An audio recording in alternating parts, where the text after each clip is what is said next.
ఇక్కడ మనం చూసిన దేవుని వాక్యంలో మన దేవుడు నిన్న ఉన్న దేవుడు, నేడు ఉన్న దేవుడు, రేపు ఉండబోతున్న దేవుడు, యుగ యుగములకు ఉన్న దేవుడు. ఆయన అన్నీ కలిగి ఉన్న దేవుడు. సృష్టి ఆరంభం నుండి ఆయన దగ్గర సమృద్ధిగా ఉన్న దేవుడు. అన్నీ ఆయన దగ్గర సమృద్ధిగా ఉన్నాయి. ఆయన దగ్గర లేనిదంటూ ఏదీ లేదు. ఆయన ఉన్నాడు, ఆయన దగ్గర అన్నీ ఉన్నాయి. నిన్న ఉన్నాయి, నేడు ఉన్నాయి, రాబోయే దినాలలో కూడా ఉండబోతూ ఉన్నాయి. ప్రియులారా, కృప చూపటంలో ఐశ్వర్యవంతుడు, సమృద్ధిగా ఉంది కృప. కనికరం చూపటంలో ఐశ్వర్యవంతుడు, ప్రేమ, జాలి, దయ అన్నీ కలిగి ఉన్న దేవుడు. ఆయన ఉన్న దేవుడు. ఆయన అంటాడు, లోకము దాని సంపూర్ణత నావే, 1000 కొండల మీది పశువులన్నీ నావే, వెండి నాదే, బంగారము నాదే, అన్నీ నావే. సమస్త జీవరాశులను సృష్టించింది నేనే, అన్నీ నావే. వాటిని పోషిస్తున్నవాడిని, సంరక్షించుచున్నవాడిని, కాపాడుచున్నవాడిని నేనే. నా దగ్గర అన్నీ ఉన్నాయి. ఎవరిని ఎలా పోషించాలో, వారికి ఏం అవసరమో నా దగ్గర ఉన్నది. నేను ఉన్నాను, నా దగ్గర అన్నీ ఉన్నాయి. ఇప్పుడు లోకం ఏమంటుందో చూడండి. లోకం ఏమంటుందంటే, నా దగ్గర ఏమీ లేదు. ఈ దినాలలో మనం తరచుగా వింటున్న మాట, ఉప్పు లేదు, పప్పు లేదు, దినుసులు లేవు, నూనెలు లేవు, అన్నీ కొరత అయిపోతూ ఉన్నాయి. ఏమీ దొరకటంలా లోకంలో వినబడుతున్న మాట, లేదు, లేదు, లేవు, లేవు. యేసయ్య ఏమన్నాడు? ఉన్నాను, ఉన్నాడు, ఉన్నవి. ఇవి దేవుడి దగ్గర నుంచి వినబడుతున్న మాట. లోకంలో వినబడుతున్న మాట లేదు, లేదు, లేదు.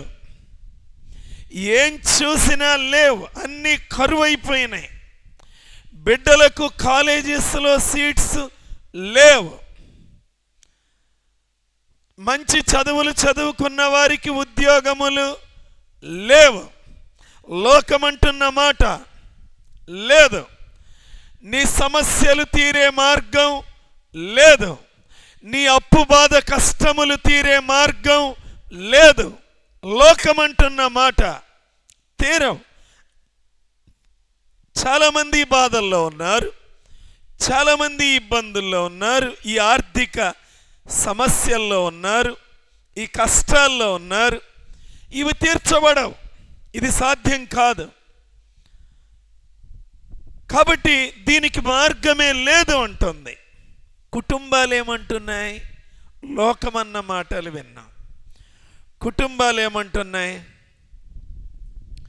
నాకు నా భార్య మీద నమ్మకం లేదు, నా భర్త మీద నమ్మకం లేదు, నా ఇంటిలో ఒకరి మీద ఒకరికి నమ్మకం లేదు, మా ఇంటిలో ప్రేమ లేదు, అనురాగం లేదు, ఆప్యాయత లేదు, క్షమాగుణం లేదు, సమాధానం లేదు, నెమ్మది లేదు, శాంతి లేదు, సంతోషం లేదు, ఐక్యత లేదు, కలిసి ఉండటం సాధ్యముగా కనిపించడం లేదు అంటుంది.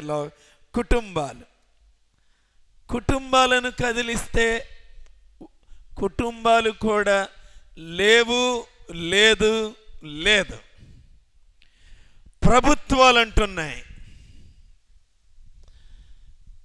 మీ అభ్యున్నతికి ఉపయోగపడే మంత్రదండం మా దగ్గర లేదు. మీ ఆదాయ వనరులు పెంచే మార్గాలు మా దగ్గర లేవు. సరి అయిన ప్రణాళికలు మా దగ్గర లేవు. మీకు ఇచ్చిన వాగ్దానాలు నెరవేర్చే పరిస్థితులు లేవు. సరి అయిన ప్రణాళికలు ఇవ్వగలిగిన అధికారులు లేరు. నీతిగా యథార్థంగా నడుచుకునే అధికారులు లేరు, నాయకులు లేరు, సత్యమును వెంబడించేవారు లేరు, సత్యము మాట్లాడేవారు, సత్యము కోసం నిలబడేవారు, సత్యము కోసం గొంతెత్తేవారు లేరు. ప్రియులరా, ఇక మానవ జాతి అంటూ ఉంది. ఏమంటూ ఉంది? నా జీవితం నాకు అర్థం కావడం లేదు. ఈ పాపపు బంధకములలో నుండి నేను ఎలా విడుదల పొందుతానో నాకు అర్థం కావడం లేదు. నాకు విడుదల దొరుకుతుంది అన్న నమ్మకము కూడా లేదు. నా జీవితం బాగుపడుతుంది, నేను తిరిగి ఒక మనిషిగా మార్చబడతాను అన్న నమ్మకం లేదు. భయంకరమైన పాపపు ఊబిలోనికి, దుర్వ్యసనములకు, పలు విధములైన చెడుగుకు నేను బానిసనైపోయాను, దీనిలో నుండి నేను బయటపడతాను అన్న నిరీక్షణ నాకు లేదు అంటుంది లోకం, మానవ జాతి. నా అంతరంగం ఒక యుద్ధ భూమిగా మారిపోయింది. నాలో కలవరాలు నిండిపోయినాయి. ప్రశాంతంగా ఒక్క రాత్రి కూడా నిద్రపోలేకపోతున్నాను. నా జీవితంలో సంతోషం లేదు. ఇక నా భవిష్యత్తు బాగుంటుంది అన్న నిరీక్షణ కూడా నాకు లేదు. ఎక్కడ చూసినా లోకం లేవు లేవు అంటుంది, కుటుంబం లేదు లేదు అంటుంది, ప్రభుత్వాలు కూడా మా దగ్గర లేవు లేదు అంటుంది, మానవ జాతి కూడా నేను బాగుపడగలనన్న నమ్మకం నాకు లేదు.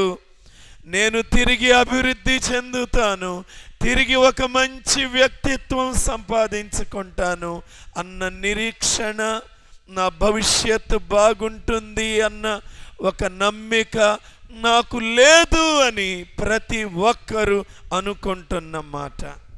అయితే ప్రియులారా, ఈ రాత్రి ఒక శుభ సందేశం ఏంటంటే, యేసుక్రీస్తు నిన్న ఉన్నాడు, నేడు ఉన్నాడు, యుగ యుగములు ఉండబోతున్నాడు, ఒక్కటే రీతిగా ఉండబోతున్నాడు.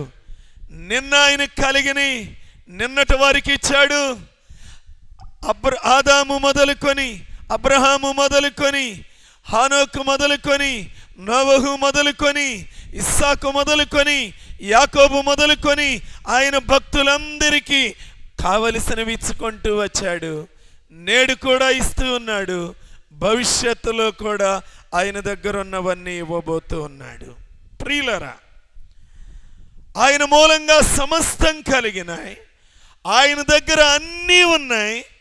ఈ రాత్రి కాలం నా దగ్గర ఆయన అంటున్న మాట, నా దగ్గర మీకు అవసరమైనవి అన్నీ ఉన్నాయి. ఏం కావాలి? మానవుడు అర్రులు చాచుచున్నాడు. నా జీవితంలో నేనున్న పాపపు సంకెళ్ళ నుండి నన్ను విడిపించగలిగినది ఏదైనా ఉన్నదా? యేసు ప్రభు అంటున్నాడు, నీ పాపముల నుండి నిన్ను విడిపించటానికి నా దగ్గర అద్భుతమైన ప్రణాళిక ఉన్నది. ఆ ప్రణాళికను నేను నెరవేర్చాను, నా దగ్గర ఉంది. మరెవ్వరి దగ్గర లేనిది, ఈ లోకములో ఎక్కడా దొరకనిది, నీ పాపముల కొరకు చిందించవలసిన అమూల్యమైన, నిర్దోషమైన, నిష్కళంకమైన రక్తం నా దగ్గర ఉన్నది. నీ జీవితంలో నువ్వు ఏం లేదో అది నీకు అందివ్వగలిగినటువంటిది నా దగ్గర ఉన్నది. నువ్వు కోల్పోయినవన్నీ తిరిగి నువ్వు సంపాదించుకునే అమూల్యమైన ప్రణాళిక నా దగ్గర ఉన్నది. నేను చిందించిన రక్తంలో నీ బ్రతుకు బాగయ్యే సమస్త వనరులు నీకు సమకూర్చే అద్భుతమైన వనరులన్నీ దాగి ఉన్నాయి. ప్రియ సంగమా, ఈ రాత్రి కాలములో నిన్ను నువ్వు క్షమించుకోలేకపోతున్నావే, నాకు నెమ్మది లేదనుకుంటున్నావే, నీ పాపమునకు క్షమాపణ యేసుక్రీస్తు ప్రభుల వారి దగ్గర ఉన్నది.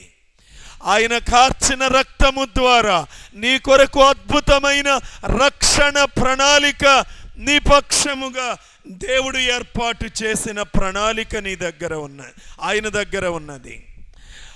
ఆయన నీ కోసం నిత్య జీవాన్ని ఏర్పాటు చేశాడు. నీకు నిత్య జీవం ఉన్నది. నిన్ను నేను ఒంటరిగా వదిలిపెట్టను, నేను నీతో ఉంటాను, నేను ఉన్నవాడను, నేను నీతో ఉంటాను, నీలో ఉంటాను, నీ వెంట ఉంటాను, సదాకాలము నీతో ఉంటాను అని వాగ్దానము చేసిన నమ్మదగిన స్నేహితుడు నీకు ఉన్నాడు. ఈ రాత్రి ఇక్కడ కూర్చున్న ప్రతి ఒక్కరికి స్పష్టంగా చెప్తున్నా, నువ్వు ఇక్కడికి వచ్చే వరకు నా దగ్గర ఏమీ లేదు అంటూ దుఃఖపడుతూ వచ్చావేమో, ఈ రాత్రి నిన్ను నింపే దేవుడున్నాడు. నీ ఖాళీతనాన్ని, నీ శూన్యతను, నీ హృదయంలో నువ్వు అనుభవిస్తున్న ఆ లేమిని, ఆ కొరతను, ఆ కొదువను నిన్ను నింపి, నీ హృదయములో నువ్వు ఏ లేమిలో ఉన్నావో, ఏ కొదువలో ఉన్నావో, ఏ కొరతలో ఉన్నావో, ఏ అవసరతలో ఈ రాత్రి నువ్వు దేవుని మందిరములో కాలు పెట్టావో, నీకు కావలసినవన్నీ నీకు ఇచ్చే దేవుడు ఒక ఆయన ఉన్నాడు. ఆయన ఉన్న దేవుడు. ఆయన దగ్గర నీకు కావలసిన వరాలున్నాయి. ఆయన దగ్గర నీకు కావలసిన ఫలాలున్నాయి. ఆయన దగ్గర నీకు కావలసిన విడుదల, విమోచన, రక్షణ, నిత్య జీవమునకు కావలసిన రక్తం ఆయన దగ్గర ఉన్నది. ఆయన దగ్గర మాత్రమే విమోచన క్రయధనము ఉన్నది. మరెవ్వరి దగ్గర లేదు ఈ సృష్టిలో. నీ ప్రాణమును విమోచించి నీకు వెల చెల్లించటానికి అవసరమైన క్రయధనం, పాపము లేని రక్తము, నిర్దోషమైన నిష్కళంకమైన రక్తము, వెలగా చెల్లించే ఆ రక్తము ఆయన దగ్గర ఉన్నది. ఈ రాత్రి మనం ఏమేమి కలిగి ఉన్నామో, ఆయన ద్వారా ఎలాంటి దేవుడు మనకున్నాడో, ఈ రాత్రి వాటిని నువ్వు పొందుకొని స్థలములో నుండి వెళ్ళాలి. మొదటిగా మనకి ఎవరున్నారో దేవుని వాక్యంలో చూద్దాం. హెబ్రీలకు రాసినటువంటి పత్రిక 7వ అధ్యాయము 25వ వచనము, 24 కూడా చదువమ్మా. ఈయన నిరంతరము ఉన్నవాడు గనుక మార్పు లేని యాజకత్వము కలిగిన వాడాయను. ఈయన తన ద్వారా దేవుని యొద్దకు వచ్చు వారి పక్షమున విజ్ఞాపనము చేయుటకు నిరంతరము జీవించుచు ఉన్నాడు. కనుక వారిని సంపూర్ణముగా రక్షించుటకు శక్తిమంతుడై ఉన్నాడు. ఈ రాత్రి ప్రియులారా, మనకు ఎవరున్నారు అంటే ఒక ప్రధాన యాజకుడు ఉన్నాడు. 26వ వచనంలో అది కంటిన్యూయేషన్లో, ఇట్టి ప్రధాన యాజకుడు మనకు సరిపోయిన వాడు, ఈ ఉన్న దేవుడు ప్రధాన యాజకుడు మనకు ఉన్నాడు. ప్రియులారా, ఇంతకాలం ఈ లోకంలో నాకెవరూ లేరనుకుంటున్నావు కదా. నా గురించి ఆలోచించేసేవారు, తలంచేవారు, నా తరపున మాట్లాడేవారు, నా కొరకు ప్రార్థన చేసేవారు, నన్ను అర్థం చేసుకునేవారు ఎవరు లేరు అని నువ్వు అనుకుంటున్నావు కదా. ఈ రాత్రి నీకు ఒక సందేశం, నీకు ఒకరున్నారు. ఎవరంటే ప్రధాన యాజకుడు మన కొరకు ఉన్నారు. ప్రియులరా, ఈ ప్రధాన యాజకుడు నిరంతరము ఉండే ప్రధాన యాజకుడు. నువ్వు కృంగిపోయావా? నాకు మేలు చేసేవారు లేరు, నన్ను పట్టించుకునేవారు లేరు, నా విషయములో ఆలోచన చేసేవారు లేరు, దిగులు పడ్డావా? కృంగిపోయావా? నీ మనస్సు నలిగిపోయిందా? ఈ రాత్రి ఖచ్చితంగా చెప్తున్నాను, నీకోసం ఒక ప్రధాన యాజకుడు ఉన్నాడు. ఎందుకున్నాడు? నీ పక్షముగా దేవునికి విజ్ఞాపన చేయటానికి, నీ తరపున మాట్లాడటానికి, నీ వేదనలు తీర్చటానికి, నీ సంకటములు కుదుర్చటానికి, నిన్ను తండ్రితో సమాధానపరచటానికి, నువ్వు పోగొట్టుకున్నవన్నీ తండ్రికి విజ్ఞాపన చేసి, అయ్యా ఇదిగో ఈ పట్టణములో ఇదిగో నా కుమార్తె ఉందయ్యా, ఈరోజు గుండె చెదిరిన మందిరానికి వచ్చిందయ్యా, హృదయంలో ఎన్నో ఆశలతో వచ్చిందయ్యా, నేను తనకి సహాయం చేస్తాను అని నా మందిరములోనికి వచ్చిందయ్యా, గుండెలో చాలా భయాలున్నాయి, దిగుళ్ళున్నాయి, కలవరాలున్నాయి, అయ్యో నా గురించి ఆలోచన చేసేవారు ఎవరు లేరే అని చాలా దిగులుగా వచ్చిందయ్యా, అయ్యా ఒక్కసారి ఆ కుమార్తె వైపు చూడయ్యా అని ఈ రాత్రి ఇక్కడ కూర్చున్న నీ కోసం ఎవరు ప్రార్థన చేస్తున్నారో తెలుసా? రోమీయులకు రాసిన పత్రిక 8వ అధ్యాయము, రోమీయులకు రాసిన పత్రిక 8వ అధ్యాయము 34వ వచనము. చనిపోయిన క్రీస్తు యేసే, అంతేకాదు మృతులలో నుండి లేచిన వాడును, దేవుని కుడి పార్శ్వమున ఉన్నవాడును, మన కొరకు విజ్ఞాపనము కూడా చేయువాడును ఆయనే ఇప్పుడు ఏం చేస్తున్నాడో తెలుసా? ఈ రాత్రి నా మందిరములోనికి వచ్చిన నా కుమారుడు చాలా ఆవేదనలో వచ్చాడు, హృదయముల నెమ్మది లేకుండా వచ్చాడు. నేను వీటి నుండి విడుదల పొందలేకపోతున్నానే అని గుండె నలిగిపోతూ వచ్చాడు. నా బ్రతుకు మారదా? నా పక్షముగా ఎవరైనా ఉన్నారా? ప్రార్థన చేస్తారా? నాకు ఏదైనా మేలు దొరుకుతుందేమో ఈ రాత్రి ప్రార్థనలో పాల్గొంటే అని నువ్వు ఆశతో వచ్చావేమో. నీకోసం నేను చేసే ప్రార్థన అంత విలువైనది కాదు, కానీ నీకోసం ప్రధాన యాజకుడైన యేసు ఈ క్షణములో కూడా ప్రార్థన చేస్తా ఉన్నాడు. ప్రియులరా, ఎంత మంచి దేవుడో తెలుసా ప్రియులరా? ఆయన ప్రార్థన చేసి చేసి చేసి ఎంతవరకు ప్రార్థన చేస్తున్నాడో తెలుసా? మనం ఏదైనా ఒక సమస్య విషయంలో ప్రార్థన చేసి చేసి అలసిపోయి చివరికి ఏం చేస్తామంటే, అయ్యా యేసయ్యా అంటే మొక్కుతున్నట్లుగా, మూల్గులిడుతున్నట్లుగా, దుఃఖ పెడుతూ, ఇది ఎప్పుడో ఒకసారి మనకు అనుభవం. కానీ ఈ రాత్రి నీ కోసం దేవుడు ఎలా ప్రార్థన చేస్తున్నాడో అదే రోమా 8:26లో చూడండి. ఎలా? అటువలే ఆత్మయు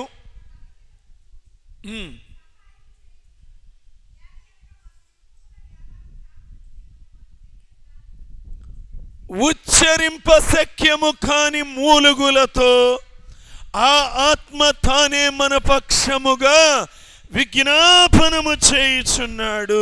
ప్రియులరా, ఈ ఆత్మ నీ పక్షముగా, ఈ ప్రధాన యాజకుడు నీ పక్షంగా ఈ రాత్రి ప్రార్థన చేస్తున్నాడు, విజ్ఞాపన చేస్తున్నాడు.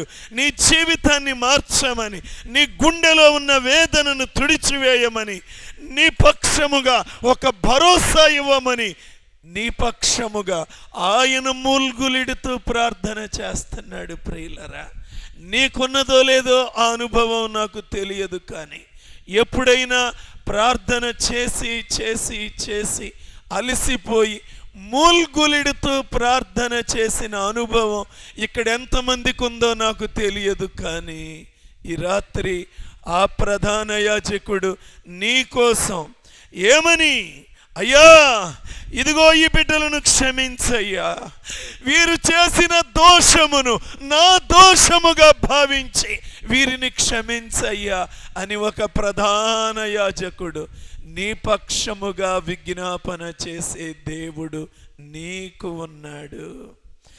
లోక పాపమును మోసుకొని పోవు దేవుని గొర్రె పిల్ల ఆయన విజ్ఞాపన చేస్తున్నాడు. అయ్యా, వారి పాపం నేను మోసానయ్యా, వారిని క్షమించయ్యా, ఆ కుటుంబాల మీద ఉన్న పాపమును క్షమించయ్యా అని నీ కోసం ఆ పరలోకపు తండ్రి ఈ రాత్రి ఇక్కడ కూర్చున్న ప్రతి బిడ్డ కోసం ఆయన విజ్ఞాపన చేస్తా ఉన్నాడు.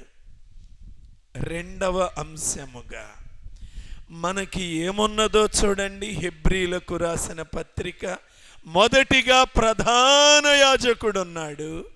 రెండవదిగా హెబ్రీలకు రాసిన పత్రిక 13వ అధ్యాయము 10వ వచనము. చాలండి, మనకొక బలిపీఠం ఉన్నది. ఏమున్నది ప్రియులరా? బలిపీఠం ఉన్నది.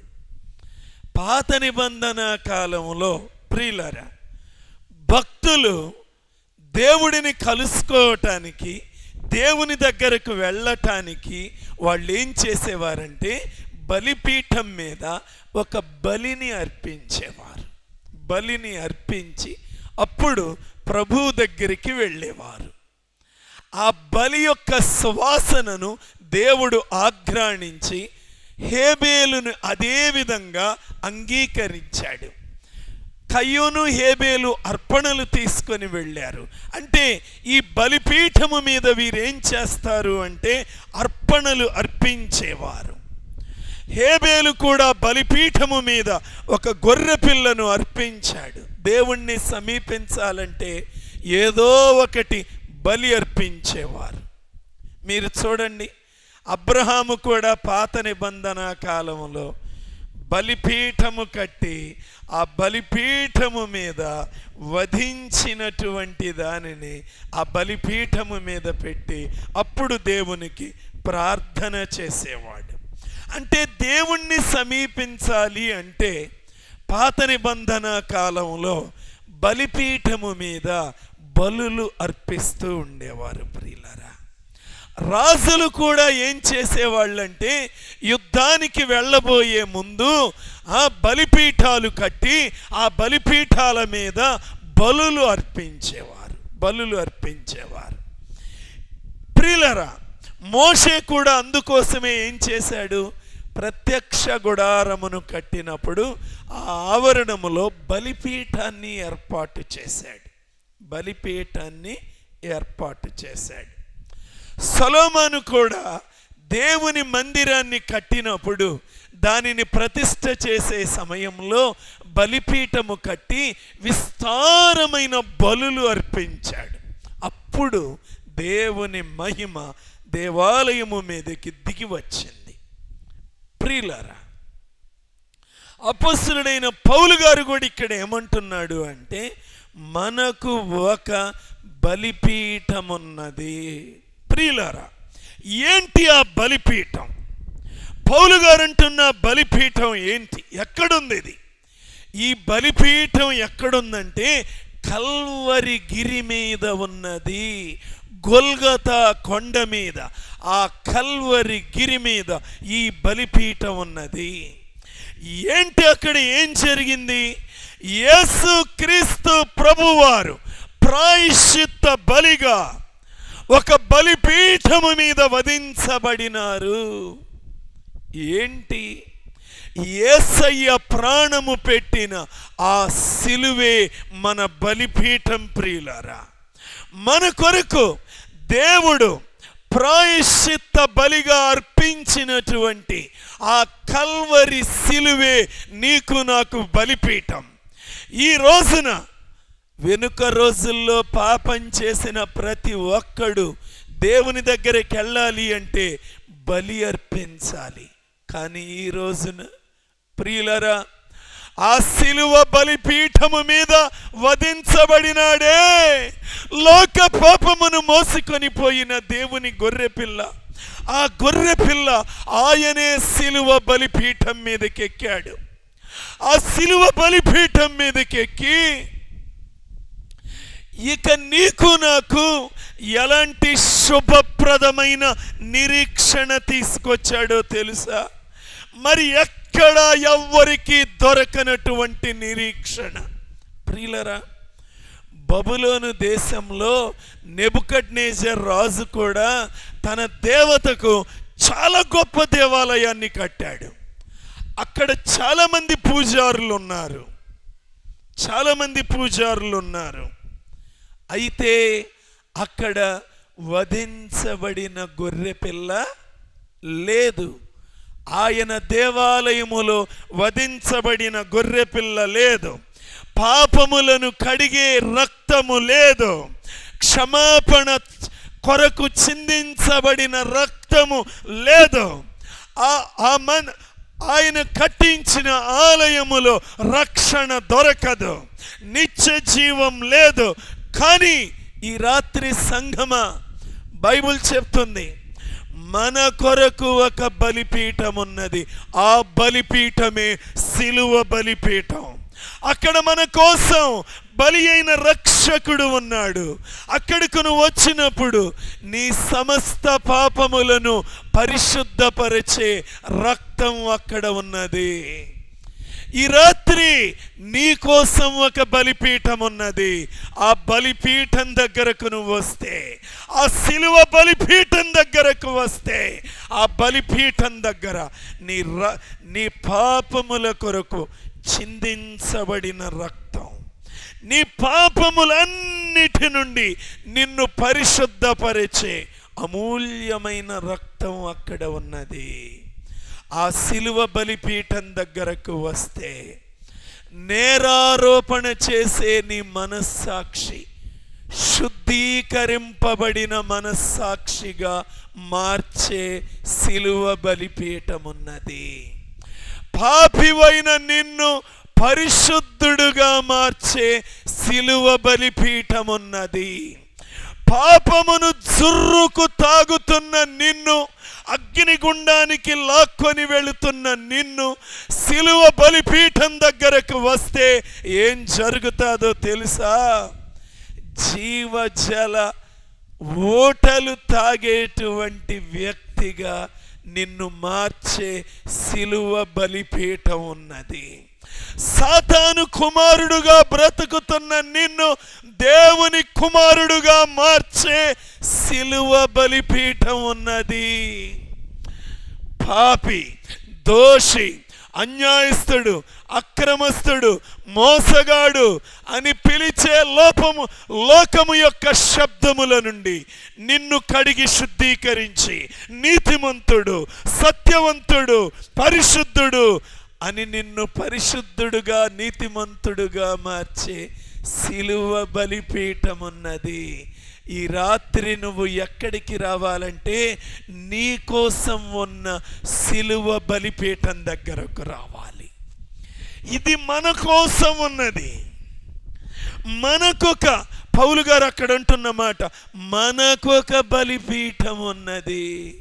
ప్రియులరా, ఈ రాత్రి దేవుని సన్నిధిలో చేరిన దేవుని బిడ్డలారా, నీ కోసం, నీ వ్యాధులు తొలగించే సిలువ బలిపీఠం, నీ ఆత్మకు స్వస్థతనిచ్చే సిలువ బలిపీఠం, మరణము నుండి జీవములోనికి నిన్ను దాటించే సిలువ బలిపీఠం, అగ్నిగుండ మార్గము నుండి నిత్య జీవ మార్గానికి నడిపించే సిలువ బలిపీఠం నీ కోసం ఉంది, మన కోసం ఉంది. ఈ రాత్రి ఈ సిలువ బలిపీఠం దగ్గరికి వస్తావా? నీ శాపములన్నీ తొలగించబడి నీ శాపమును ఆశీర్వాదముగా మార్చే సిలువ బలిపీఠం, ఆ బలిపీఠం మనకుంది. ఈ రాత్రి వరకు నీ మెడ మీద ఏ శాపపు ఖడ్గము వ్రేలాడుతూ ఉన్నదో ఆ శాపపు ఖడ్గమును తుత్తునియలుగా చేసి నిన్ను ఆశీర్వదింపబడిన జీవితముగా, వ్యక్తిగా, కుటుంబంగా మార్చే సిలువ బలిపీఠం ఉన్నది. ఆ సిలువ బలిపీఠం దగ్గరకు వస్తావా?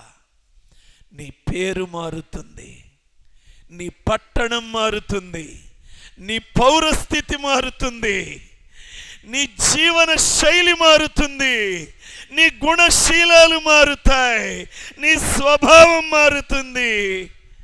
ఓ ఆ సిలువ బలిపీఠం దగ్గరకు వస్తే నీ అడ్రస్ అద్భుతంగా మార్చబడుతుంది. సిలువ మీద దొంగ ఉదయం వరకు చెరసాలలో ఉన్నాడు, ఉదయం వరకు మురికి నీళ్లు తాగేవాడుగా ఉన్నాడు, ఉదయం వరకు శాపగ్రస్తుడిగా ఉన్నాడు, ఉదయం వరకు దోషిగా ఉన్నాడు, ఉదయం వరకు మురికి తింటున్నాడు, ఎండిపోయిన వాటిని తింటున్నాడు. సాయంత్రానికి మారిపోయింది. సిలువ బలిపీఠం దగ్గరికి ఎప్పుడైతే వచ్చాడో ప్రియులారా, ఆయన పౌరస్థితి మారిపోయింది. పరలోక పౌరస్థితి వచ్చేసింది.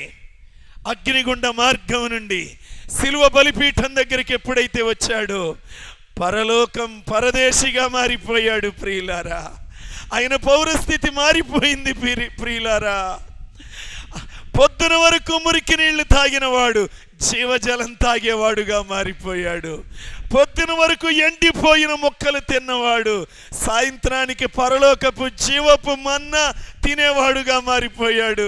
కారణం దేనిని పట్టుకున్నాడు? సిలువ బలిపీఠాన్ని పట్టుకున్నాడు. ఈ రాత్రి నీకు కూడా అంతే. సిలువ బలిపీఠం పట్టుకో, నీ చరిత్ర మారిపోతుంది, నీ స్టేటస్ మారిపోతుంది. నువ్వు పరలోక పౌరుడివి. నీ స్టేటస్ నువ్వు కూడా చెప్పగలవు బిల్లీ గ్రహం గారు లాగా. ఏంటండి మీరు చనిపోబోతున్నారు కదా, ఏంటి మీరు లోకానికి ఇచ్చే సందేశం ఏంటయ్యా? జస్ట్ నా అడ్రస్లో చిన్న మార్పు. భూలోకం ఏమవుతుంది? భూ తీసేసి పరా వస్తుంది అంతే. భూలోకం అడ్రస్ వల్ల పరలోకం అయిపోతుంది అంతే. చూసారా, సిలువ బలిపీఠం పట్టుకుంటే నీ అడ్రస్ కూడా ఇలా మారిపోతుంది. నువ్వు కూడా ధైర్యంగా చెప్తావు, డిఎల్ మూడీ అన్నట్లు నువ్వు కూడా అంటావు, the earth is sending me, the heaven is inviting me అని నువ్వు కూడా చెప్తావు. భూలోకం నాకు వీడ్కోలు పలుకుతుంది, పరలోకం నాకు స్వాగతం పలుకుతుంది. ఈరోజు పరలోకంలో నాకు పట్టాభిషేకం జరిగే రోజు. ఎప్పుడు చెప్పగలవు? సిలువ బలిపీఠాన్ని పట్టుకుంటే ఈ మాటలు నీ నోటిలో నుండి రాగలుగుతాయి. మన కోసం సిలువ బలిపీఠం ఉన్నది. మూడవదిగా ప్రియులారా, 46వ కీర్తన దేవుని వాక్యంలో నుండి 46వ కీర్తన 4వ వచనం దయచేసి చదవండి. 46వ కీర్తన. ఒక నది కలదు. చాలండి ప్రియులారా, ఇక్కడ మనం చూసినటువంటి వాక్యంలో ఒక నది ఉన్నదంట మనకి. అబ్బా, తర్వాత కూడా చదువమ్మా. దాని కాలువలు దేవుని పట్టణమును, సర్వోన్నతుని మందిరపు పరిశుద్ధ స్థలమును సంతోషపరచుచున్నవి. ఈ నది, మనకి ఒక నది ఉన్నది. మూడవదిగా ప్రియులారా, ఈ నది లోక సంబంధమైన నది కాదు, మనలను ముంచివేసే నది కాదు, మనలను దుఃఖపెట్టే నది కాదు. ప్రియులారా, మనలను సంతోషపెట్టే నది. ఈ నది మనలో ప్రవహించాలి.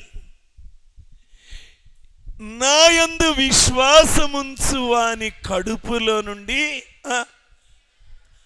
జీవజల నదులు పారతాయి. ఏమనుకుంటున్నారు? ఏం నది అనుకుంటున్నావు? ప్రియులారా, కర్తార్ సింగ్ అనే ఒక దైవజనుణ్ణి టిబెట్ దేశంలో అక్కడున్నటువంటి ఆ లామా అంటారు, అక్కడున్నటువంటి ఆ ప్రధాన పూజారి, ప్రధాన లామా, నువ్వు యేసుని గురించి మాట్లాడటానికి వీల్లేదని ఎన్నో చిత్రహింసలకు గురి చేశారు. ఎర్రగా కాల్చినటువంటి ఇనుప కడ్డీలను, బాగా ఎర్రగా కాల్చిన ఇనుప కడ్డీలు తీగలాగా చివర సన్నగా చేసి ఆ ఇనుప కడ్డీని తీసుకొచ్చి ఈయన చర్మంలో అలా గుచ్చేశాడు. ప్రియులారా, కాలిపోతున్నటువంటి భయంకరమైన ఇనుప కడ్డీని. ప్రియులారా, మనమైతే ప్రియులారా గందరగోళం, దూషణలు, ఇంత చిత్రహింస మనిషేనా? అప్పుడప్పుడు మనం చూస్తూ ఉంటాం. ఏం చూస్తూ ఉంటాం? ఆ సవతి తల్లి ఆ పిల్లలను మొన్నే ఎవరో నాకు చెప్తున్నారు, పాపం అట్ల పెండాన్ని కాల్చి దాని మీద బిడ్డని కూర్చోబెట్టిందంట. ఎంత కఠినమైన స్త్రీ ప్రియులారా. అయితే కర్తార్ సింగ్ ఏం చేశాడు అంటే దేవుణ్ణి స్తుతించాడంట. ఆ భయంకరమైన ఇనప కడ్డీని ఎర్రగా కాల్చాడు. ఇక ఇనప కడ్డీ అనుకోరు, అది ఎర్రటి నిప్పు కణికలాగా మారిపోయింది. అది ఆయన శరీరంలో గుచ్చగానే దేవుణ్ణి స్తుతించటం మొదలు పెట్టాడంట. ఆ లామా మైండ్ పోయింది, విస్మయం పొందాడు, భయకంపితుడైపోయాడు. ఏంటయ్యా నిన్ను నేను ఇంత కాలే ఇనప కడ్డీ, అసలు దాన్ని మేము పట్టుకోవటానికే ఎన్నో పరికరాలు ఉపయోగించి పట్టుకొని నీ శరీరంలోనికి గుచ్చితే ఎలాగా స్తుతిస్తున్నావయ్యా? అప్పుడు కర్తార్ సింగ్ అంటున్నాడు, నాలో ఒక నది ప్రవహిస్తా ఉన్నది, నా శరీరములో ఒక నది ప్రవహిస్తా ఉన్నది. ఈ వేడి చేయబడిన ఈ తీగల యొక్క భయంకరమైన వేడిని ఆర్పివేసే జీవ జల నది నాలో ప్రవహిస్తా ఉంది. అది ఈ అగ్నిని చల్లార్చి నన్ను చల్లటి ఆ సేద తీర్చి నన్ను సంతోష పెడుతోంది. ప్రియులారా, దేవుడు నీ మీద కృమ్మరించే ఆ దేవుని ఆత్మే ఈ నది. ఈ రాత్రి నీ దగ్గరికి ఈ నది రావాలని ఆశపడుతూ ఉంది. దేవుడు తన ఆత్మను నీ మీద కృమ్మరించాలి అనుకుంటూ ఉన్నాడు. ఆయనంట దుఃఖపడే వారిని ఆనంద తైలముతో అభిషేకిస్తాడట. అది మామూలు నది కాదు. ఈ నది నీలోనికి వస్తే లోక సంబంధమైన శ్రమలు, లోక సంబంధమైన నీ బాధలు, కష్టములు అన్నీ తొలగిపోతాయి. ఆ నిందలు సహిస్తావు, అవమానాలు సహిస్తావు. ప్రియులారా, నిన్ను బాధ పెట్టిన వారిని, నిన్ను ఇబ్బంది పెట్టిన వారిని ఆశీర్వదించటానికి కావలసిన శక్తి నీకు దొరుకుతుంది ఈ నది నీలో ప్రవహిస్తే. ప్రియులారా, ఈ దినాలలో ముఖ్యంగా క్రైస్తవ సమాజమా చాలా భయంకరమైన దినాలలో ఉన్నాం. ఈ నది లేకపోతే మనం భక్తిని కాపాడుకోలేం. దేవుని ఆత్మ మన మీద కృమ్మరించబడకపోతే, ఈ నది మనలో ప్రవహించకపోతే చుట్టూ వాతావరణములు మారిపోతూ ఉన్నాయి. దూషకులు బయలుదేరారు, హింసకులు బయలుదేరారు, హాని చేసేవారు బయలుదేరారు. ప్రియులరా, పాస్టర్ గారు మా ప్రాంతంలో వాక్యం చెప్పాలి అని నమ్మకముగా పిలుచుకొని వెళ్ళి బయలుదేరారు. హింసించేవారు, చంపేవారు, దారి మళ్ళించేవారు ప్రియులరా నమ్మకముగా ఫోన్ చేసి మా ప్రాంతములో వాక్యం చెప్పాలి అని ట్రాప్ చేసి, కిడ్నాప్ చేసి చంపివేసి. ప్రియులరా, ఇలాంటి తరము బయలుదేరింది. ఇలాంటి మోసపూరితమైన తరం బయలుదేరింది. క్రైస్తవ సమాజమా, భక్తి కాపాడుకోవాలంటే ఈ నది మనలోనికి రావాలి. చాలా మార్పులు జరగబోతున్నాయి. దేవుడు అందుకే ఈ దినాలు తక్కువ చేయబోతున్నాడు. రాకడ రాబోతూ ఉంది. హింసలు పెరగబోతూ ఉన్నాయి. క్రీస్తు యేసునందు సద్భక్తితో బ్రతక ఉద్దేశించు వారందరూ హింస పొందుదురు. హింస పొందే దినాలు ఇప్పటికే ప్రవేశించాం. అయితే ప్రియులారా, మనం ఈ భక్తి మనకి బైబిల్లో ఉంటుంది కదా, చేలమండ స్థాయి, మోకాటి స్థాయి, నడుము స్థాయి. ఇది కాదు, ఈదలేనంత లోతైన ప్రవాహంలోనికి మనం దిగాలి. ప్రభువా, మీ జీవం నా మీద కృమ్మరించబడాలయ్యా. పై భక్తి కాదయ్యా, అలవాటు భక్తి కాదయ్యా, నామకార్థ భక్తి కాదయ్యా. అయ్యా, సవాలుకరంగా భక్తి చేసేవాళ్లే నిలబడబోతున్నారు. అటుక్కాలు ఇటుక్కాలు వేస్తే నువ్వు నిలబడలేవు. నీ పేరు జీవ గ్రంథంలో వ్రాయబడదు. సమృద్ధి అయిన జీవముతో నువ్వు నింపబడితేనే నువ్వు తట్టుకోగలవు రాబోయే దినాలలో. యేసు ప్రభు ఏమన్నాడు? యోహాను సువార్త 10వ అధ్యాయం 10వ వచనంలో, నేను గొర్రెలకు జీవం ఇవ్వడానికి, ఆ జీవం ఎలా ఇవ్వటానికి వచ్చాడంట? సమృద్ధిగా ఇవ్వటానికి వచ్చాను. ప్రియులరా, కాబట్టి ప్రియులరా, ఆయన సమృద్ధి అయినటువంటి జీవం ఇవ్వటానికి ఆయన వచ్చాడు. ప్రియులరా, ఆయన ప్రియులరా, ఇశ్రాయేలీయులు దప్పిగొన్నప్పుడు మోషేతో అన్నాడు, మోషే ఆ బండను కొట్టు. మోషే ఆ బండను కొట్టినప్పుడు 30 నుండి 40 లక్షల మంది సేదదీరేటువంటి జీవజల నది అక్కడి నుండి ఉబికి వచ్చింది.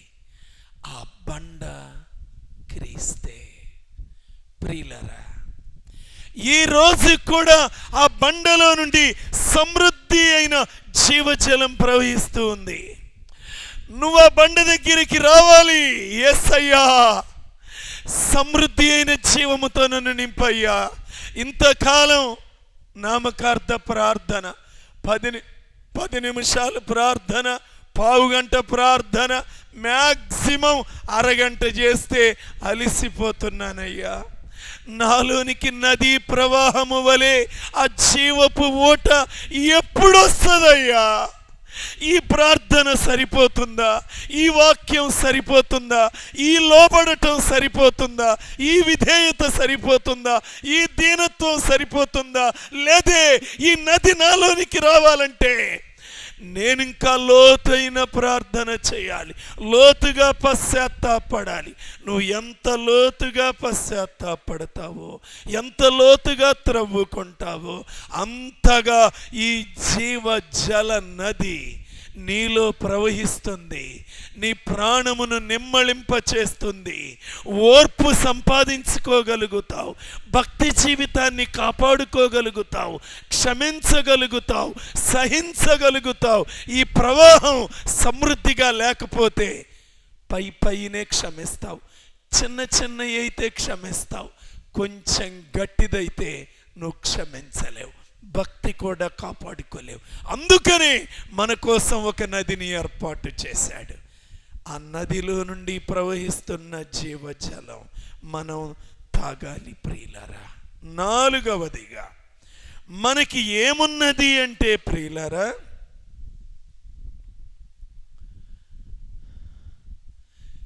యేసు ప్రభు 14వ అధ్యాయం యోహాను సువార్త 14వ అధ్యాయంలో ఒక మాట అంటాడు ప్రియులారా. 2వ వచనము,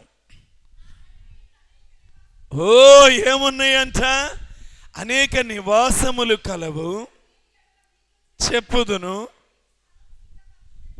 ఓ నా దగ్గర స్థలం చాలా ఉంది, ఆ స్థలం ఉంది, నివాసాలున్నాయి. ప్రియులరా, దేవుడి దగ్గర ఒక మంచి స్థలం ఉంది.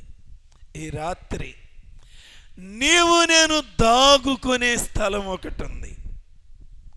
91:1 మహోన్నతుని చాటున నివసించువాడే, ఓ మహోన్నతుని చాటున ఆయన రెక్కల నీడన దాగుకునే ఒక స్థలం ఉన్నది. ప్రియ సంఘమా, ఈ రెక్కల క్రిందకు నువ్వు రాగలవా? ఈ రాత్రి నీ కోసం ఒక స్థలం ఉంది. ఆయన శరీరంలో ఒక స్థలం ఉంది. ఆయనకైన గాయాలున్నాయే, ఆ గాయాలలో నిన్ను కప్పుకుంటాడంట. ఒక స్థలం అట్టి పెట్టాడంట.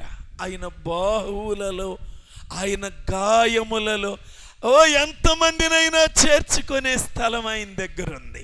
ఆయన శరీరం అంతా గాయాలే కదా. 5480 గాయాలున్నాయి. ఎంతమందిని దాచుకోగలడు? ప్రియులారా, ఎన్ని గాయాలు!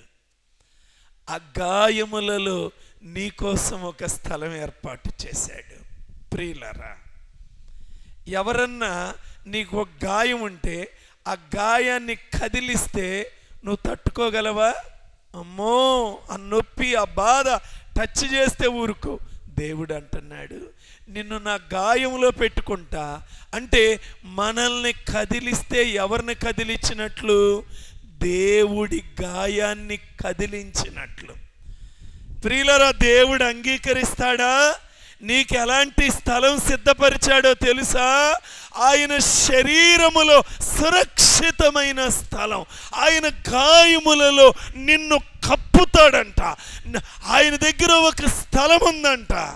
అబ్బా, ఎంత మంచి స్థలం ప్రియులారా! పాపము లేని దేహములో స్థలమున్నది, పరిశుద్ధునిలో స్థలమున్నది, సత్యములో స్థలమున్నది. ఆయన అంటున్నాడు, నేనే మార్గం, నేనే సత్యం, నేనే జీవం. నీకు సత్యంలో స్థలం ఇస్తాడంట, నీకు జీవములో స్థలం ఇస్తాడంట. నీకు ఒక స్థలం ఉందంట, ఆ స్థలం ఆయన నీకు ఇస్తాడంట. ప్రియులరా, మోషే అడుగుతున్నాడు, అయ్యా నీ మహిమను నాకు చూపించయ్యా అంటే దేవుడు అంటున్నాడు, మోషే అదిగో ఆ బండ దగ్గర ఒక సందు ఉంది కదా, ఆ సందులో ఉండు. నేను వెళుతూ వెళుతూ నా ముందు భాగం చూడలేవులే, నేను నిన్ను కప్పుతాను నా చేతులతో, నా వెనుక భాగం నువ్వు చూద్దువు గాని. ప్రియులరా, ఈ క్రీస్తు అనే బండలో కొన్ని సందులున్నాయి. ఆ సందులలో బండ సందున పావురమా నిన్ను దాచుకోవాలనుకుంటున్నాడు ఆయన, నిన్ను కాపాడుకోవాలనుకుంటున్నాడు ఆయన. నీకు ఒక స్థలం ఏర్పాటు చేశాడు ఆయన. నువ్వేమో ఆయన ఏర్పాటు చేసిన పరిశుద్ధ స్థలాన్ని వదిలిపెట్టి ఏ స్థలం కోరుకుంటున్నావు? ఈ రాత్రి నీ కోసం ఆయన ఒక స్థలం ఏర్పాటు చేశాడు. అది పరిశుద్ధమైన స్థలం. ఆ స్థలాన్ని ఇష్టపడుతున్నావా? అది పాపము లేని స్థలం. నువ్వు ఎందుకు ఇష్టపడటంలా? పరిశుద్ధమైన స్థలాన్ని, పాపము లేని స్థలాన్ని నువ్వు ఎందుకు ఇష్టపడటంలా? ఎందుకు దేవునికి లోబడటంలా? ఎందుకు నీ పాపములు ఒప్పుకోవటంలా? ఎందుకు పశ్చాత్తాపడటంలా? నీకు ఇష్టం లేదా పరిశుద్ధుడిగా బ్రతకాలని? నీకు ఇష్టం లేదా దేవుని సత్యమును, నీతిని కలిగి బ్రతకాలని, దేవుని జీవముతో నింపబడి బ్రతకాలని? అంతేకాదు, ఇప్పుడు జాగ్రత్తగానండి, ఆయన శరీరంలో లోతైన గాయాలున్నాయి. నిన్నేమంటున్నాడు? నా దగ్గర నీకు ఒక స్థలం ఉంది అంటున్నాడు. ప్రియ సంగమా, నువ్వు గనక ఆయన గాయముల సందు దగ్గరకు వస్తే అద్భుతం జరుగుద్ది. ఏందో తెలుసా? ఆ సందు దగ్గర నుండి నీకు ఆయన అంతరంగం కనబడుతుంది, ఆయన గుండె కనబడుతుంది. ఆ గాయం అయ్యింది కదా, నువ్వు గనక ఆయన నీ కోసం సిద్ధపరిచిన స్థలం దగ్గరికి వస్తే ఆ స్థలంలో నుండి ఆయన అంతరంగం కనబడుతుంది. ఆయన గుండెల్లో నీ పట్ల కలిగి ఉన్న ఆలోచన కనబడుతుంది. నువ్వు రాలేదు కాబట్టి నీ పట్ల నీ కోసం దేవుడు ఏర్పాటు చేసిన స్థలంలోనికి నువ్వు వస్తే ఆయన అంతరంగములో, ఆయన గుండెల్లో నీ పట్ల ఏ ఆలోచన కలిగి ఉన్నాడో అది నీకు అర్థమవుతుంది. నువ్వు రాలేదు కాబట్టి ఇంతకాలం నీకు ఆయన అంతరంగములో ఉన్నది నీకు అర్థం కావటం లేదు ప్రియులారా. ఆ స్థలంలో చూడండి, ఇప్పుడు మన కిటికీ ఇక్కడ ఒకటి పెట్టారు, దానికి ఎదురుగా కిటికీ అక్కడ ఒకటి పెట్టారు. కిటికీ ఎక్కడ పెట్టాలో అక్కడ పెట్టారు, తలుపు ఎక్కడ పెట్టాలో అక్కడ పెట్టారు. ఇప్పుడు చూడండి, తలుపులు పెట్టిన చోట కిటికీలు 2 పెట్టి, ఈ కిటికీలన్నీ పెట్టిన చోట తలుపులు పెడితే మీరేమనుకునేవాళ్ళు? ఏమనుకునేవాళ్ళు? నన్ను కానీ, మన పెద్దలందరినీ కానీ, మన ఇంజనీర్లను కానీ, మన టాపీ వారిని కానీ అందరినీ ఏమనుకునేవాళ్ళు మీరు చెప్పండి. నీ పరిస్థితి కూడా అదే. దేవుడు నిన్ను ఏ స్థలంలో పెట్టాలనుకున్నాడో నువ్వు ఆ స్థలంలో లేవు. అందుకే నీ జీవితం తారుమారుగా ఉంది, తికమకగా ఉంది, అర్థం కాకుండా ఉంది. ఆయన గాయములో నువ్వు ఎక్కడ ఇమడాలో అక్కడ నువ్వు ఇమడటంలా. ఆయన నువ్వు ఇక్కడుండు అంటే నువ్వు అక్కడ ఉంటానంటున్నావు, ఆయన అక్కడుండంటే నేను ఏడుంటానంటున్నావు. నువ్వు సరైన స్థలంలో లేవు. అందుకే ఆయన అంతరంగం నీకు కనబట్టంలా. నీ పట్ల ఆయన కలిగి ఉన్న గొప్ప ఉద్దేశాలు చూపించటానికి నా దగ్గర ఒక స్థలం ఉంది, నా బాహువులలో నీకు ఒక స్థలం ఉంది, నా శరీరములో నీకు ఒక స్థలం ఉంది. నిన్ను నేను ఒక అవయవంగా పెట్టుకుంటా, నా శరీరములో ఒక అవయవముగా నువ్వు ఉండాలి, నీకు ఒక స్థలం ఏర్పాటు చేశా అని దేవుడు అంటంటే నువ్వేమంటున్నా? దేవా, నీ శరీరంలో అవయవంగా నేను ఉండనయ్యా. నేను ఎక్కడుంటాను? సారా బాటిల్ దగ్గర, సిగరెట్ పేక దగ్గర, ఇంకెక్కడా? చీటి పేక దగ్గర, ఇంకెక్కడా? నడుము గట్టి పక్కింటాళ్ళను దుమ్ము దులిపే దగ్గర. నీ స్థలం అక్కడ కాదు. నీ స్థలం సమాధానకరమైన స్థలములో, దేవుని గాయములలో నువ్వు ఉంటే, ఆయన శరీరములో ఒక అవయవముగా నువ్వు ఉండాలి. దేవుడి రాత్రి నా దగ్గర నీకు ఒక స్థలం ఉంది, నా శరీరంలో నువ్వు ఒక అవయవముగా నాలో ఇమడాలి. ఎంత మంచి దేవుడు! ఆయనలో ఉంటే, ఇప్పుడు జాగ్రత్తగానండి, ఆయన శరీరంలో అవయవంగా మారామనుకోండి, ఏం జరిగిద్ది చెప్పండి అమ్మా? ఇప్పుడు యేసు ప్రభు ఎక్కడుంటాడు? పరలోకంలో ఉంటాడు. నువ్వు ఆయన శరీరంలో అవయవంగా మారితే నువ్వెక్కడుంటా? అంతే. Very simple. దీనికేం పెద్ద మ్యాథమెటిక్ ఈక్వేషన్స్ అవసరంలా, ఫార్ములాస్ అవసరంలా. Very simple. నువ్వు గనక దేవా, నువ్వు కోరుకున్న స్థలంలో నేను ఉంటానయ్యా అని నువ్వు గనక, నాకొద్దయ్యా ఆ చెడ్డ స్థలాలు, నాకొద్దు ఆ చెడ్డ స్నేహాలు, నాకొద్దు, ఆ స్థలాలు విడిచిపెడతానయ్యా. లోతు కూర్చున్నట్లుగా నేను పోయి ఎక్కడో వద్దయ్యా. ఆత్మీయుల సహవాసంలో, నీటి కాలువల ఓరన నాటబడిన స్థలముల్లో నేనుంటానయ్యా. నాకు ఒక స్థలం ఏర్పాటు చేసావు, శ్రేష్టమైన స్థలం. నీ శరీరములో ఒక అవయవముగా ఉండే ఆ స్థలాన్ని నేను కాపాడుకుంటానయ్యా. 5వదిగా ప్రియులారా, యెషయా గ్రంథము 35వ అధ్యాయము 8వ వచనము. అక్కడ దారిగానున్న రాజమార్గం ఏర్పడును, అది పరిశుద్ధ మార్గం అనబడును.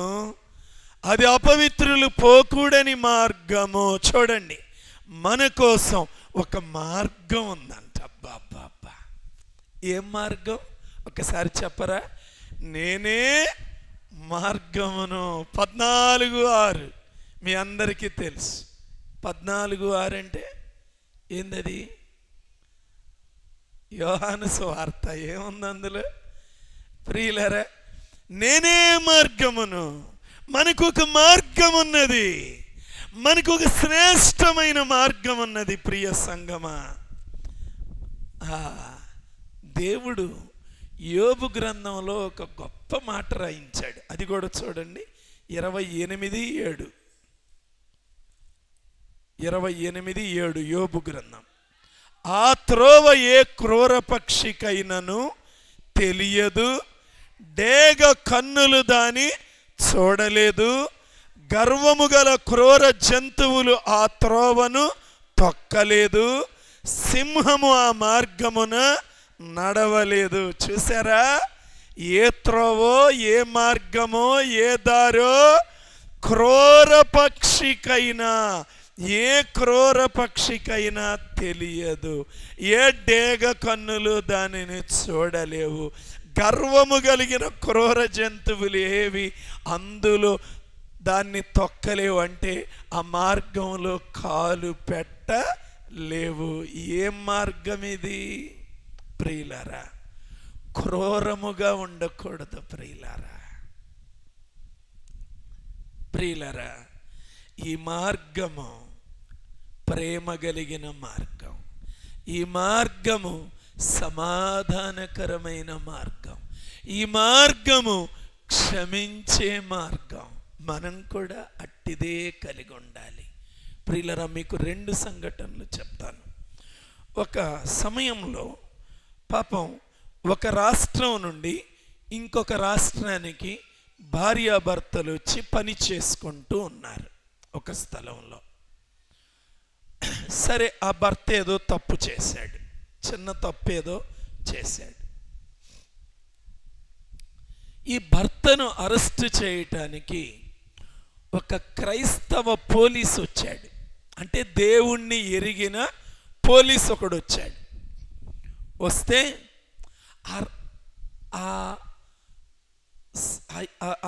ఆ భార్య, ఆ వ్యక్తి యొక్క భార్య ఆ రాత్రి టైంలో ఆ భర్తను అరెస్ట్ చేసి తీసుకొని వెళ్ళబోతూ ఉంటే, అయ్యా నేను నిండు గర్భిణీనయ్యా, మా రాష్ట్రం వేరొక రాష్ట్రం, నాకు ఇక్కడ దిక్కు లేదు, నా భర్త తప్పు చేసి ఉండొచ్చు, కొంచెం ఏదన్నా శిక్ష వేయండి, అర్ధరాత్రి సమయంలో ఇప్పుడు ఆయన తీసుకుని వెళ్ళిపోతే నా పరిస్థితి ఏంటయ్యా అని ప్రాధేయపడి బ్రతిమిలాడుతుంటే, దేవుణ్ణి ఎరిగినాడయ్యుండి కూడా ఆమె కాళ్ళు పట్టుకుంటే అలాగా ఆ కాళ్ళను ఇదిలించి తోసివేసి ఆ భర్తను తీసుకొని వెళ్ళిపోయాడు. ప్రియులారా, ఏం జరిగిందో చెప్పనా? ఇంటికి వెళ్ళిన తర్వాత ఇతని 2 కాళ్ళు మోకాలు దగ్గర నుంచి రక్త ప్రసరణ ఆగిపోయింది. ప్రియులారా, రక్త ప్రసరణ ఆగిపోయింది. కొన్ని సంవత్సరాలు మంచంలో ఉన్నాడు. కొన్ని సంవత్సరాలు మంచంలో ఉండి ఏడ్చి ఏడ్చి ఏడ్చి పశ్చాత్తాపడి ఎప్పుడుకో దేవుడి క్షమాపణ దొరికింది. కొన్ని సంవత్సరాలు పట్టింది. క్రూరత్వం మన దగ్గర ఉండకూడదు ప్రియులారా, కఠినంగా ఉండకూడదు ప్రియులారా. క్రైస్తవుడు ఎలా కఠినంగా ఉండగలడండి? ఎలా కఠినంగా ఉండగలడు ప్రియులారా? క్రైస్తవుడు కదిపితే కన్నీరు వచ్చేటట్లుగా ఉండాలి. మెత్తని మాంసపు గుండె కలిగి ఉండాలి ప్రియులారా.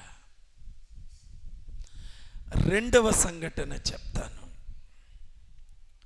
సరే, ఇతను దిద్దుకున్నాడు. సరే, జరిగిన సంఘటన, ఒక గదిలో 2 సైనికులు ఉంటూ ఉన్నారు. ఒకడు మారు మనస్సు పొందినవాడు, రెండోవాడు నాస్తికుడు. ఇద్దరు కూడా సైనికులే, ఒకే రూమ్లో ఉంటారు. ఒకరోజు మారు మనసు పొందిన సైనికుడు ఇంటికి వచ్చి మోకరించి, తన డ్యూటీ ముందైపోయింది, వచ్చి మోకరించి ప్రార్థన చేసుకుంటున్నాడు. కొంచెం సేపు అయిన తర్వాత నాస్తికుడు వచ్చాడు.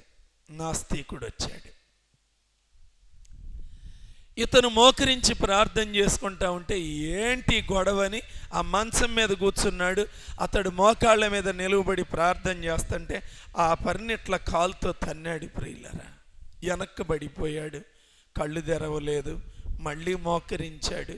అలానే ప్రార్థన చేసుకుంటూ, ప్రభువా నా సహోదరుణ్ణి క్షమించయ్యా, ఆ బిడ్డ తెలియకి తప్పిదం చేశాడయ్యా. క్రూరంగా ప్రవర్తించాల. ఇతడు సైనికుడే, ఇతడు ఉప్పు కారం బలంగా తినేవాడే, కానీ ప్రియులారా క్రూరంగా ప్రవర్తించాల. ఆ రాత్రి తన స్నేహితుడు కోసం కన్నీటితో ప్రార్థన చేసి పడుకుని తెల్లారి ముందు లేచాడు. ఈ క్రైస్తవుడు లేచి ఏం చేస్తున్నాడో తెలుసా? తనను రాత్రి కాలుతో తన్నాడే ఆ సైనికుడు బూట్లు తీసుకొని పాలిష్ చేస్తున్నాడు. ఈ నాస్తికుడు నిద్ర లేచేసరికి ఏం చేస్తున్నాడు? తను రాత్రి కాలుతో తన్నిన క్రైస్తవ సైనికుడు పాలిష్ చేస్తున్నాడు. ప్రియులారా, ఆ దృశ్యం చూడగానే ఎంత కాదన్నా వాడు మనిషే కదా. అరే, కాలుతో తన్నానే, రాత్రి అనుకున్నాడంట, తెల్లారి మా ఇద్దరికి ఎంత గొడవ అవుతుందో అనుకున్నాడంట. లేచేసరికి షూ పాలిష్ చేస్తుంటే అతని గుండె కరిగిపోయింది. పశ్చాత్తాపడ్డాడు, మారు మనసు పొందాడు, రక్షింపబడ్డాడు. క్రూరత్వంతో ఇతరులను దేవుడికి దూరం చేయొద్దు సంగమా. కఠినముగా మాట్లాడుతూ, కఠినముగా జీవిస్తూ, దేవుణ్ణి ఎరిగామని చెప్పుకుంటూ నీ కఠినమైన ప్రవర్తన, కఠినమైన మాటలు, కఠినమైన నడవడిక, ఇలాంటి వారికి ఆ మార్గం తెలియదంట. ఎంత స్పష్టంగా ఉందా మాట? ఆ త్రోవ, ఆ మార్గము ఏ క్రూర పక్షికైనను తెలియదు. క్రూరముగా ఉంటే ఆ మార్గం తెలియదు నీకు, ఆ పరలోకం తెలియదు, ఆ క్రీస్తు మార్గం నీకు అర్థం కాదు. కాబట్టి ప్రియ సంగమా, మనం ఈ రాత్రి ఏ గర్వమున్నా వదిలిపెడదాం, ఏ క్రూర స్వభావమున్నా వదిలిపెడదాం. గర్వము గల క్రూర జంతువులు దాని తొక్కలేదు. మనలో గర్వం ఉండటానికి లేదు. దేవుడికి బహు అయిష్టమైన పాపం గర్వం. లూసిఫర్ గర్వంతో తిరుగుబాటు చేశాడు. దేవుడికి గర్వించేవారంటే గర్వ హృదయులందరూ యెహోవాకు వద్దు. ప్రియులారా, ఆ మార్గంలోనికి వెళ్ళలేం. అది పరిశుద్ధ మార్గం, నిత్య జీవ మార్గం.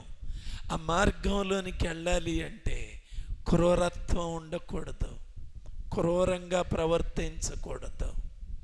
ప్రియులారా, క్రూరంగా ప్రవర్తించకూడదు,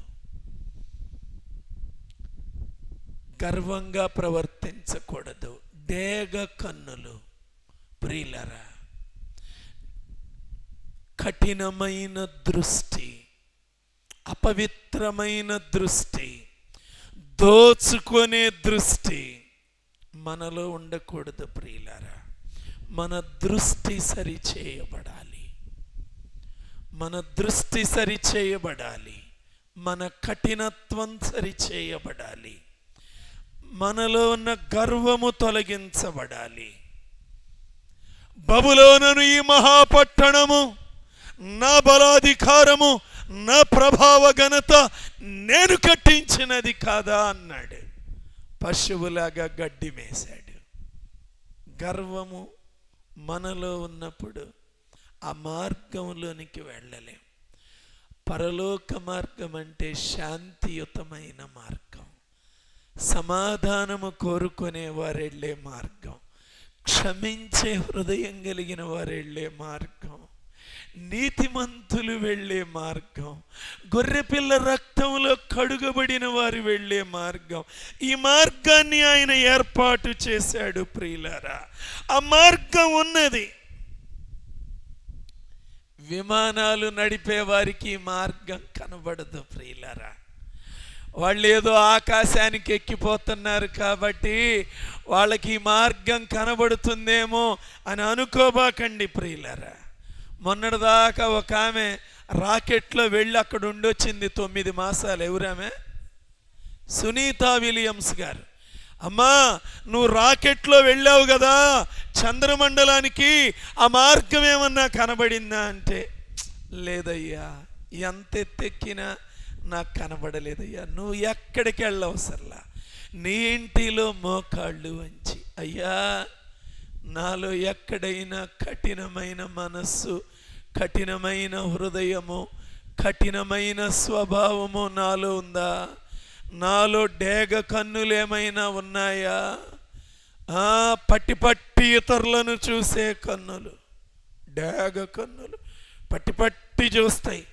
వేళల్లోనేమో దోలమంత ఉంటుందంట, దీన్ని పట్టించుకోరు.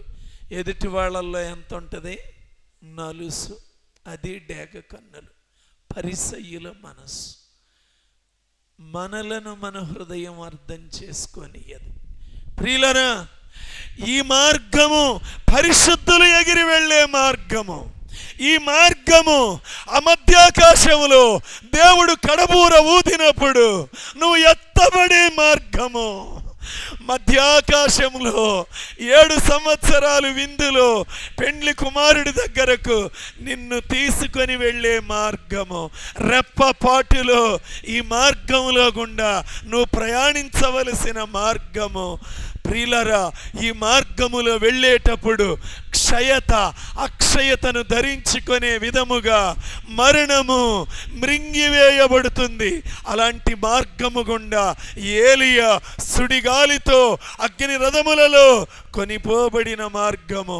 యేసు క్రీస్తు ప్రభుల వారు పరలోకమునకు ఆరోహణమై వెళ్ళిన మార్గము. తండ్రి కుడి పార్శ్వమున ఆయన ఆసీనుణ్ణి చేయటానికి ఏ మార్గం ఆయన్ను తీసుకొని వెళ్ళిందో ఆ మార్గము ఇప్పుడు మన కోసం ఉన్నది. అది ప్రియులారా, ఆ మార్గం మనకున్నది ప్రియులారా. ఆ మార్గం దేవుడు మన కోసం ఏర్పాటు చేశారు. యెహోవా విమోచించిన వారంట పాటలు పాడుచు సియోనుకు తిరిగి వచ్చెదరు. వారి తలల మీద నిత్యానందముండును. 10వ వచనం అక్కడే ఉంటుంది. వారి తలల మీద నిత్యానందముండును, వారు ఆనంద సంతోషములు గలవారై వచ్చెదరు. చూసారా యెషయా 35:10లో ఆ మార్గములో వెళ్ళే వారికి దుఃఖం ఎగిరిపోతుంది, నిట్టూర్పులు ఎగిరిపోతాయి. ఇక కష్టము ఉండదు, శ్రమ ఉండదు, అవమానములు ఉండవు, అన్నీ తొలగించబడతాయి. నిత్యానందం, ఎల్లప్పుడూ ఆనందమే, ఎల్లప్పుడూ పరవశమే. ఈ మార్గంలో నువ్వు ప్రయాణం చేస్తే ఎల్లప్పుడూ ఆయన ముఖ దర్శనం చేసుకోవచ్చు. అలాంటి మార్గం నీకు ఏర్పాటు చేశాడు, నీకున్నది. చివరిగా ప్రియులారా, చివరిగా 2వ కొరింథీయులకు రాసిన పత్రిక 5వ అధ్యాయము 1వ వచనం. భూమి మీద మన గుడారమైన ఈ నివాసము శిథిలమైపోయినను చేతి పని కాక దేవుని చేత కట్టబడినదియు నిత్యమైనదియునైన నివాసము ఏమున్నది మన కోసం పరలోకములో? నిత్యమైన నివాసం. ప్రియులరా, అది ఒక మనిషి చేతి పని కాదు, అది కూలిపోయేది కాదు. ఈ శరీరం అనే గుడారం కూలిపోవచ్చు, మనం కట్టుకున్న ఈ పెద్ద పెద్ద భవంతులు ఖచ్చితముగా కూలిపోతాయి, కాలిపోతాయి. అనుమానమే లేదు, అనుమానమే లేదు. కానీ ప్రియులరా, దేవుని చేత కట్టబడిన లోకం, పరలోకం ఒకటి ఉన్నది. ఒక నిత్య నివాసం మనకున్నది. ఈ నివాసం తాత్కాలికమైనది. ప్రియులారా, మీరు అంతలో కనబడి అంతలో మాయమైపోయే నీటి మీద ఆవిరి వంటి వారు అంటున్నాడు యాకోబు తన 4వ పత్రిక 14వ అధ్యాయం 14వ వచనంలో. ప్రియులారా, కీర్తనాకారుడు అంటాడు, అది మోషే రాసిన కీర్తన 90వ వచనం కీర్తనలు అంటాడు, ఉదయాన చిగురిస్తుందంట గడ్డిలాగా, సాయంత్రానికి అయిపోతుంది. ప్రియులరా, అదే మన జీవితం. ప్రియులరా, ఈ నివాసం ఏ పాటిదనుకుంటున్నావు? ఈ జీవితం ఏ పాటిదనుకుంటున్నావు? అమ్మా, ఒక మాట గుర్తుపెట్టుకోండి, ప్రపంచ చక్రవర్తి అనే సింహాసనాన్ని ఆ దినాలలో మోషే ప్రపంచ రాజ్యాలన్నిటిలో సుపీరియర్ కంట్రీ ఏది? ఐగుప్తు సింహాసనము మీద చక్రవర్తిగా కూర్చొని అధికారం మోషేకొస్తే ఏమన్నాడు? అల్పకాలము పాప భోగములు అనుభవించుట కంటే దేవుని ప్రజలతో శ్రమ అనుభవించటం ఎందుకనగా, తర్వాత ఏముంటది? ఎందుకనగా కలగబోయే బహుమానము మీద దృష్టి ఉంచాడు. ప్రతిఫలంగా పొందబోయే బహుమానం ఆ హెబ్రీ 11:24 నుంచి చదువుతుంటే ఎంత సంతోషం ప్రియులారా. నిజంగా ప్రపంచ చక్రవర్తి, ప్రపంచ కోటీశ్వరుడు, ఎన్ని బిరుదులో ఆ సింహాసనం మీద మోషే కూర్చుంటే, ఆయన్ని ప్రపంచంలో కోటీశ్వరుడు ఎవరండి? మోషే. ఆ సింహాసనం మీద కూర్చుంటే ప్రపంచములో గొప్ప రాజు చక్రవర్తి ఎవరండి? మోషే. ప్రపంచంలో బహు బలమైన సైనిక సంపత్తి కలిగిన వాడు ఎవరండి? మోషే. అలాంటి బిరుదులు ఇన్ని వచ్చే మోషే, ప్రియులారా, పౌలు గారు చెప్పాడు, మోషే చెప్పకుండానే అదంతా పెంట అన్నాడు. ఏమన్నాడు? పౌలు గారేమో చెప్పాడు, మోషే చెప్పకుండానే దానితో పోల్చాడు. ప్రియులారా, మనకి అల్పకాల పాప భోగాలు కావాలా? ఈ అల్పాయుష్తో కొద్ది కాలం బ్రతికే ఈ జీవితం కోసం అంతలో కనబడి అంతలో మాయమైపోయే ఈ లోకములో, ఈ నివాసములలో వీటి కోసం తాపత్రయపడుతూ, ప్రియులారా, నిత్య నివాసాన్ని పోగొట్టుకుంటావా? యేసుతో ఉండే నివాసం ఎక్కడ కూర్చోబెడతాడో తెలుసా? ఏమన్నాడో తెలుసా? జయించు వానిని నాతో కూడా నా సింహాసనమునందు ఎక్కడ కూర్చోబెడతాడంట? ఆయన సింహాసనం మీద ఆయన పక్కనే కూర్చోబెట్టుకుంటాడంట. అమ్మా, ఎప్పుడన్నా కలెక్టర్ గారు నిన్ను పిలిచి నా పక్కన కూర్చో రమ్మని పిలిచాడా? నా ముందు కూర్చున్నావా అనే కోపం వస్తుంది, కానీ ఎప్పుడన్నా కూర్చోబెట్టుకుంటాడా? ఫోటోల కోసం రాజకీయ నాయకులు ఊరికే కూర్చోబెట్టుకుంటారు. మాకు ఒక నాయకుడు ఉన్నాడు, నాకు తెలిసినప్పుడు నేను 10వ తరగతి రేంజ్లో. ఆయన ఎవరికన్నా షేక్ హ్యాండ్ ఇస్తే చాలు, బయట మాత్రం ఫోటోకి షేక్ హ్యాండ్ ఎంత ప్రేమగా ఇచ్చాడు అనుకునేవాళ్ళం. పక్కకు రాగానే శుభ్రంగా సబ్బుతో గడిగేసేవాడు. చెయ్యి ఇస్తేనే, చెయ్యి పట్టుకుంటేనే సబ్బుతో చెయ్యి గడుక్కునేవాడు. ప్రియులరా, ఇలాంటి మనుష్యులు ప్రియులరా. కానీ దేవుడు ఎలాంటి దేవుడో తెలుసా? అమ్మా, నిన్ను నేను ఎక్కడ కూర్చోబెట్టుకుంటానో తెలుసా? నా ప్రక్కన కూర్చోబెట్టుకుంటానమ్మా. అయ్యా, నేనేందయ్యా, సరిగ్గా ఇల్లే లేదు నాకు, అద్దెళ్లలో ఉంటానయ్యా, నా ఇల్లు ఓపెన్ థియేటర్ అయ్యా, ఎండాకాలం ఎండ ఫ్రీ, వర్షాకాలం వర్షం ఫ్రీ. పర్వాలేదమ్మా, నీ హృదయం బాగుంది, నీ హృదయం నాకు ఇష్టమైందమ్మా. నువ్వు చాలా దీన మనసు కలిగి ఉన్నావమ్మా, నువ్వు చాలా తగ్గింపు గుణం కలిగి ఉన్న బిడ్డవు కదా. ముందు నువ్వు వెళ్ళి క్షమాపణ అడుగుతావు కదా. నాకు భలే ఇష్టం అమ్మా నువ్వంటే.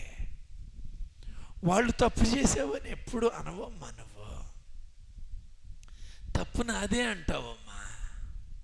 ముందెళ్ళి నువ్వు క్షమాపణ అడుగుతావమ్మా. అందుకే నువ్వంటే నాకు ఇష్టం. నువ్వు ఎప్పుడు అతిశయపడవు. నువ్వు ఎప్పుడు నేను అది చేశా ఇది చేశా అని డంబంగా చెప్పుకో. నువ్వు ఎప్పుడు కూడా మనుషుల ముందు కనబడాలని కోరుకో. రహస్యంగా, చాటున, మరుగుగా ఉండి నువ్వు చాలా నమ్మకంగా ఉంటావు. నీ హృదయంలో ఒకటే ఆశ, నా పేరు జీవగ్రంథంలో ఉంటే చాలు. అట్లాంటి వాళ్ళని ఏం చేస్తాడో తెలుసా ప్రియులరా? అందరి ముందు పిలిచి, ఓ డప్పు కొట్టుకున్న వాళ్ళారా, ఏమంటాడు దేవుడు?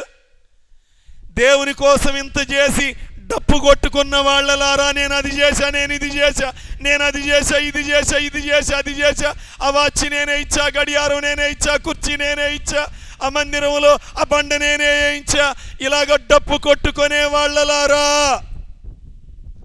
మీకు తెలియని రహస్యం చెబుతారండి అని పిలిచి, ఈ బిడ్డ నా కోసం ఏం చేశారో చూడండి. ఆ రోజున మనం ఏమనుకుంటామో తెలుసా? అరే, మందిరంలో నా పక్కనేగా కూర్చుంది, ఇంత చేశారా? అరే, నాకు తెలియదే, దేవుని కోసం ఇలా ప్రయాసపడ్డారా? ఓ, ఇంత ఇంత గొప్పవాళ్ళ, ఇంత త్యాగం కలిగిన వాళ్ళ, ఇంత నమ్మకస్తుల. ఆ రోజు ఆశ్చర్యపోతావు. అలాంటి వారు అనేక మంది ఉన్నారు ప్రియులారా. దేవుడు నీ దీనత్వాన్ని చూస్తాడు. నీ కోసం ఒక నివాసం ఏర్పాటు చేశాడు. వాటిని పోగొట్టుకోబాకు. దానికోసం ఎదురు చూస్తూ బ్రతికే వాళ్ళకే అది ఇస్తాడు. నా కోసం నీతి కిరీటం, నా కోసం జీవ కిరీటం, నా కోసం వాడబారని మహిమ కిరీటం, నా కోసం అక్షయ కిరీటం, నా కోసం అతిశయ కిరీటం ఉంది. వాటిని పొందుకోవాలి అని, వాటిని పొందుకోవటం కోసం ఎవరైతే రోధిస్తారో, కన్నీరు కారుస్తారో, ఆత్మల రక్షణ కోసం విలపిస్తారో, దేవునితో సరిచేసుకుంటారో, తగ్గించుకుంటారో, ప్రభు సన్నిధిలో సత్క్రియలనే ధనం సంపాదించుకుంటారో, అలాంటి వారందరికీ ఆయన ఒక మంచి నివాసమును, నిత్యము ఉండే నివాసము ఏర్పాటు చేశాడు. 17:24 చదవండి చివరిగా. యోహాను సువార్త 17:24 అద్భుతమైన వచనం. తండ్రి, నేనెక్కడ ఉందునో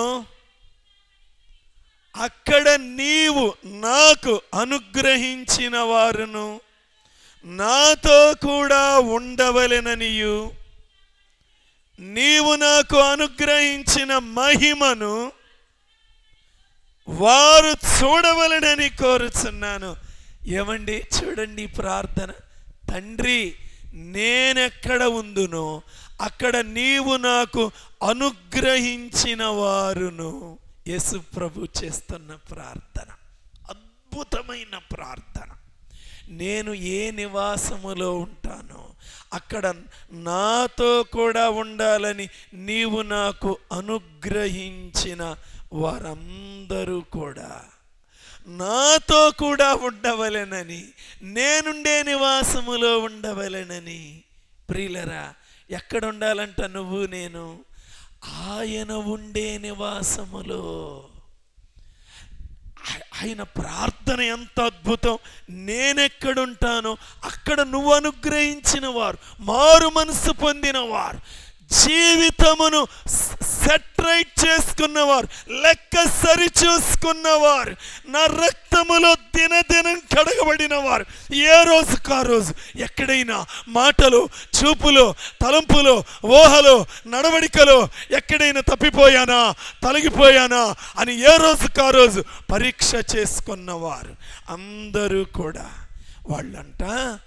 యేసుప్రభు అంటున్నాడు, నేను ఎక్కడుంటాను, ఏ నివాసంలో ఉంటాను, వారు కూడా అక్కడుండాలి, నాతో కూడా ఉండాలి, నా మహిమ వారు చూస్తూ బ్రతకాలి యుగ యుగాలు అలాంటి నివాస స్థలములో, నా మహిమ నింపబడిన నివాస స్థలములో నేనుండి ఆ నిత్యమైన నివాస స్థలం ఒకటి ఏర్పాటు చేశాడు.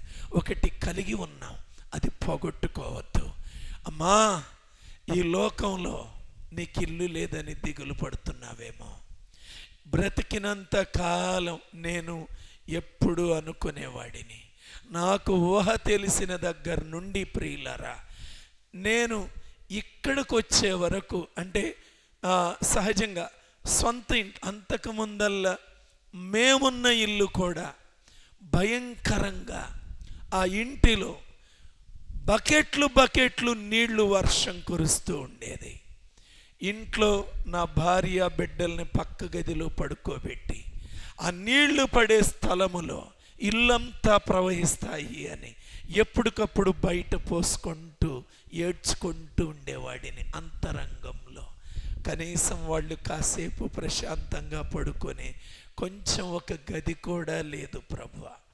ఎక్కడ అద్దెకున్న ఎన్ని సంవత్సరాలు, ఇప్పుడు నేను 50 క్రాస్ అయిపోయాను, నాకు తెలిసి 50 సంవత్సరాలు కూడా నేనున్న నివాస స్థలం ఎక్కడ ప్రశాంతంగా లేను.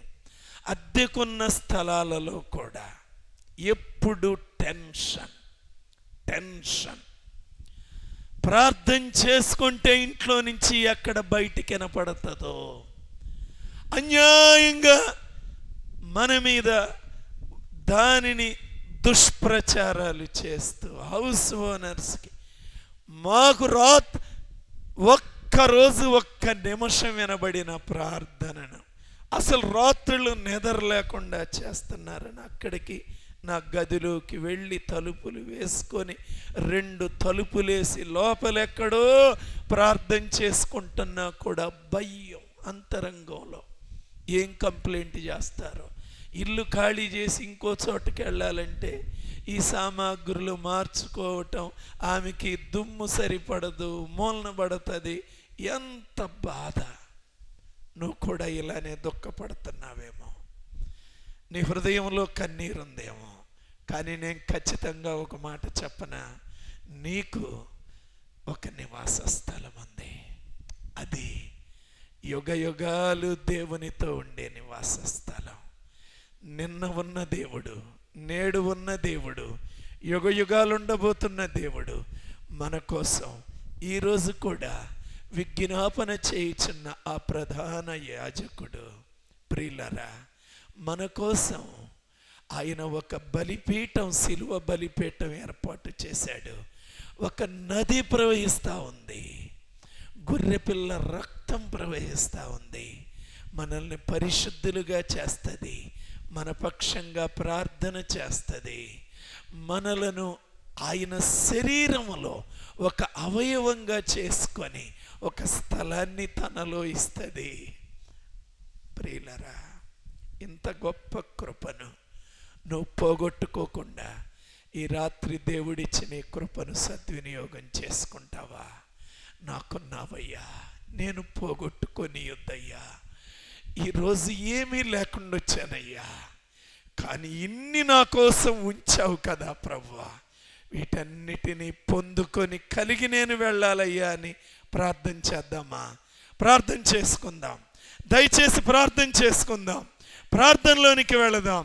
ఎవరు మౌనంగా ఉండవద్దు, నోరు తెరిచి ప్రార్థన చేద్దాం. మీరు విన్న వాక్యాన్ని బట్టి దయచేసి ప్రార్థన చేయండి. ప్రభువా, ఈ రాత్రి నాతో మాట్లాడినారయ్యా.